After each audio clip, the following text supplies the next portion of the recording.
Hi, welcome to On This Day in Tudor History with me, Claire Ridgway, author of On This Day in Tudor History. Now today I'm actually taking you back to somewhere different. I'm taking you back to King Henry VIII's reign, another rather eventful reign. For on this day in Tudor history, the 17th of January 1541, courtier, diplomat and famous Tudor poet Sir Thomas Wyatt the Elder was arrested and sent to the Tower of London after being accused of corresponding with Cardinal Reginald Pole and referring to the prospect of King Henry VIII's death, something that was seen as treason at the time. Now, this wasn't Wyatt's first time in the Tower. He had, of course, been imprisoned there in May 1536 after the fall of Queen Anne Boleyn, but he was eventually released without charge. But what happened in 1541 to make him go to the Tower yet again? Well, claims made by Edmund Bonner, who'd been sent along with Simon Haynes to France in 1537 to help Wyatt with some diplomacy there, came back to haunt Wyatt.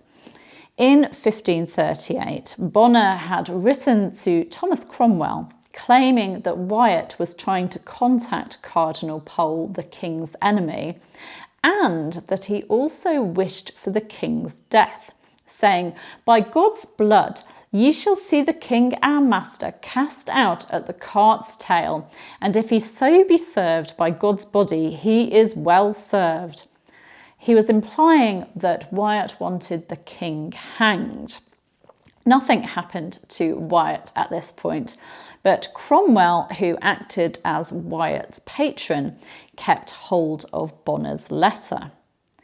Cromwell, of course, came to a sticky end, being executed as a traitor in July 1540, and Wyatt retired from court, probably to his family seat of Allington Castle in Kent. However, Bonner's previous claims were resurrected, and on this day in 1541, Wyatt was taken to the Tower of London. Orders were given for his plate and horses at Allington to be confiscated and for his household to be dismissed. It wasn't looking good for Wyatt at all. An oration prepared for his trial by Wyatt during his imprisonment at the Tower shows that he denied verbal treason, claiming that his words about the king were simply him using a common proverb and referring to the fact that the king was going to be left out of an alliance between Francis I and the Holy Roman Emperor. Wyatt concluded that the labour betook in the king's affairs is proof that he meant not that naughty interpretation. So he was saying that his words had been twisted. He hadn't been talking about the king's death at all. As for the accusation regarding Pole, he claimed that he was seeking contact with the cardinal to spy on him, and that the king and council knew that Wyatt was no papist, as they knew the hazard he was in Spain with the Inquisition for speaking against the Bishop of Rome. In a document with the title, "A Declaration Made by Sir Thomas Wyatt, Knight of his Innocence being in the Tower upon the false accusation of Dr. Barnard," which is Dr. Bonner, Bishop of London, made to the council, Wyatt declared that he had never offended and never communed or sent messages to any known traitor. The letter he sent was a detailed rebuttal of the accusations against him. Although Wyatt was evidently prepared to plead his case in court, he was never actually tried. And on the 19th of March 1541, Queen Katherine Howard, the fifth wife of Henry VIII, interceded with her husband the king on Wyatt's behalf, asking for mercy. Eustace Chapuis, the imperial ambassador, recorded this in a letter to Mary of Hungary, writing, "The king lately took his queen to Greenwich, and as it was the first time after her marriage that she had to pass through London by the Thames, the people of this city honoured her with a most splendid reception. the tower saluting her with salvos of artillery. From this triumphal march, the Queen took occasion and courage to beg and entreat the King for the release of Master Wyatt, a prisoner in the said tower.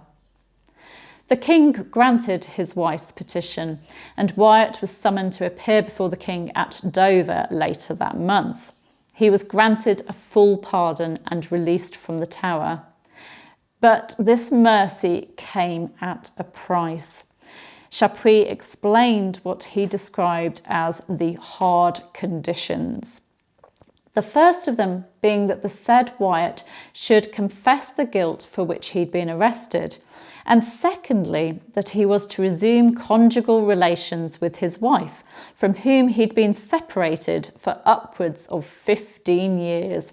What had cast her away on account of adultery, Wyatt had cast her away on account of adultery and had not seen her for many years. He will now be obliged to receive her, and should he not do so and not lead a conjugal life with her, or should he be found to keep up criminal relations with one or two other ladies that he has since loved, he is to suffer pain of death and confiscation of property.